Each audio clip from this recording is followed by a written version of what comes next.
Hello and welcome to Financial Insights. My name is Clarence Chongo, and today we are at Ciela Resort and Spa at the Lusaka International Convention Center, where it's day one of Power and Electricity Conference. I have the pleasure here of standing with Mr. Charles Dakalila, who happens to represent the equivalent of ZARENA, Zambia Renewable Energy Association, but the equivalent from Malawi is REIMA, that's Renewable Energy Industries Association of Malawi.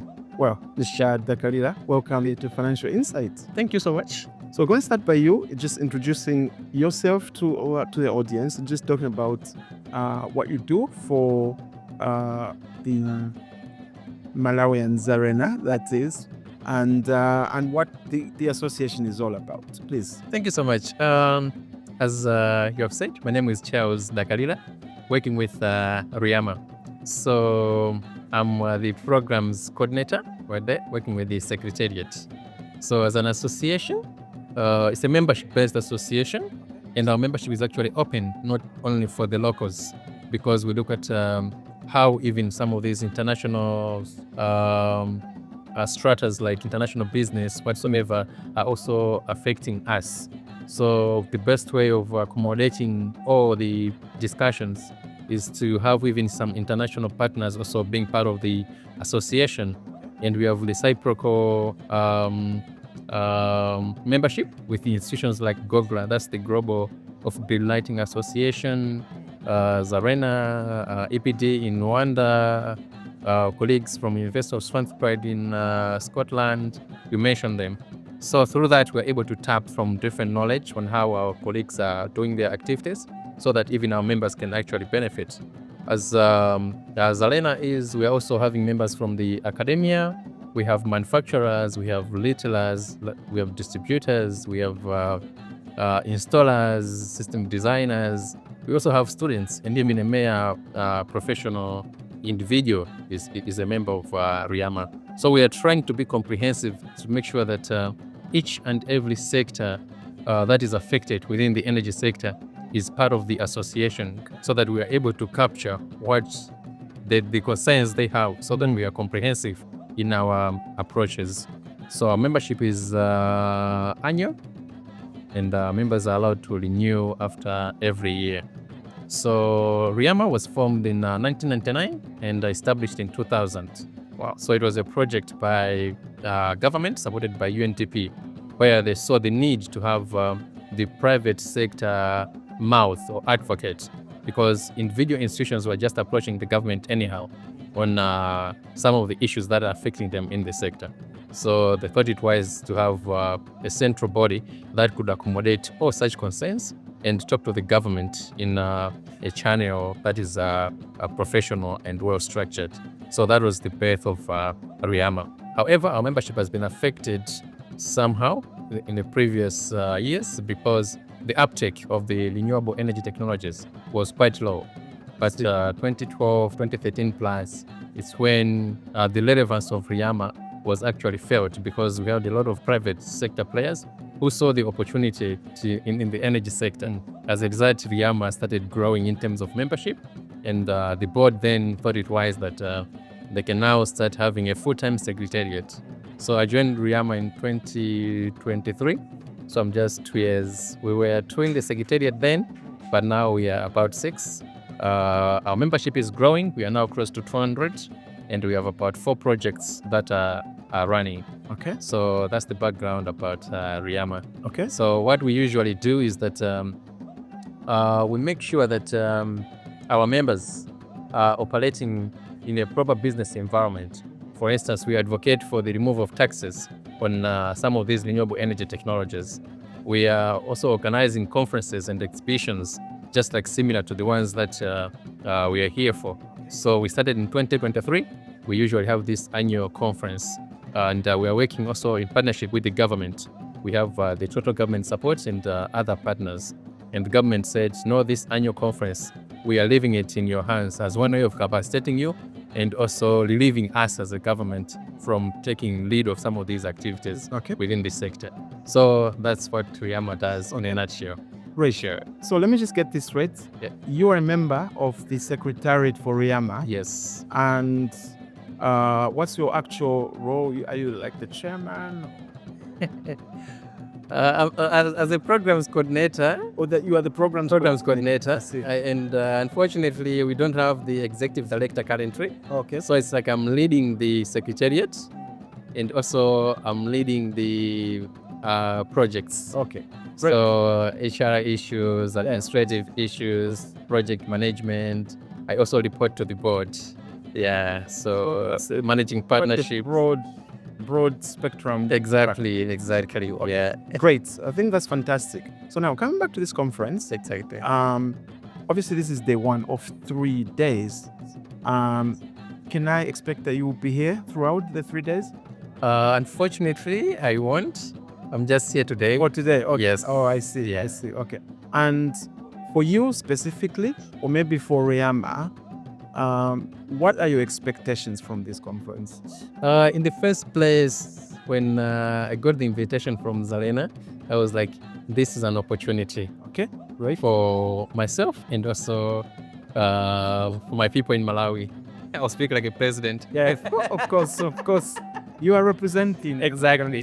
Because I really value the significance of such gatherings. You know, in the sector, when everyone else is doing his or her activities, sometimes you are not aware of what your colleagues are actually doing.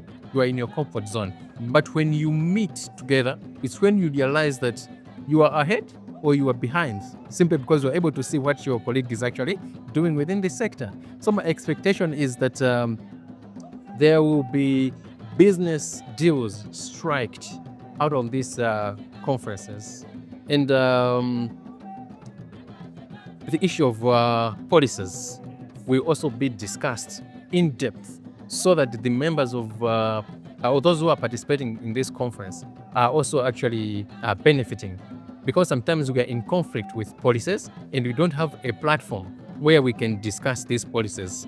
And sometimes when you go to the offices of the policy holders, you cannot find the workers there, they're out in the fields whatsoever. But when they come together in one place, people see that as an opportunity to talk to the policy makers and at least get to understand some of the issues that are affecting them in one way or the other. Yeah. So I expect these the areas to be touched in this conference. And I'm happy to see how comprehensive the participants list is. You know, the academia is here. The regulator is here. I can see the revenue authority is here. The city council, I talked to someone from the city council, is here. Yeah. In terms of the businesses, the nature of the businesses, look at solar water pumps, the electric cables, inverters, solar panels, transformers. You know, it's just a wide range of services that you guys tapped from coming together under one roof under this event. Yes. So I see this as an opportunity for having a comprehensive discussion on some of the things that are affecting the sector in Zambia and even beyond. And if you look at the international partners that are here, which poses an opportunity to not only Zambia, but to Africa. Because if it's done here, why not us in Malawi? That's why it's an advantage for me and my people in Malawi also to tap from this gathering, because the few institutions that I've made from India, I've taken the contacts. It's an opportunity to make business connections also with our members in Malawi. I've sent the catalogs, scan them so that they can also strike some business deals. Indeed. You know, we don't manufacture most of these products here in Africa. We import them. Yes. So when these guys are coming here to do business with us, it's like they are trying to manage the supply chain on our behalf. Hence, delisting some of the issues associated with our businesses as the locals. Indeed. Hence, protecting our market and also ensuring business sustainability in one way. Absolutely. Yeah. Okay. So, renewable energy is becoming a hot topical issue. Well, exactly. Obviously, because of climate change. Yeah. And its devastating effects on, for example, droughts and things like that, right? What you see the future of energy in general are in this region, and with renewable energy in particular, maybe in the next 10, 20 years, what does the future look like from your perspective? The future looks bright because previously, I think we as Africa, we were not aware that some of these resources that we have are opportunities. Okay. For instance, if you look at the uptake of wind energy in Africa, it's quite low than the solar energy. And if you look at how much we are utilizing even the solar energy in Africa, is quite low as to compare with our colleagues in other continents. But if you look at how much sun we have in Africa throughout the year, we are on the advantage side than our colleagues.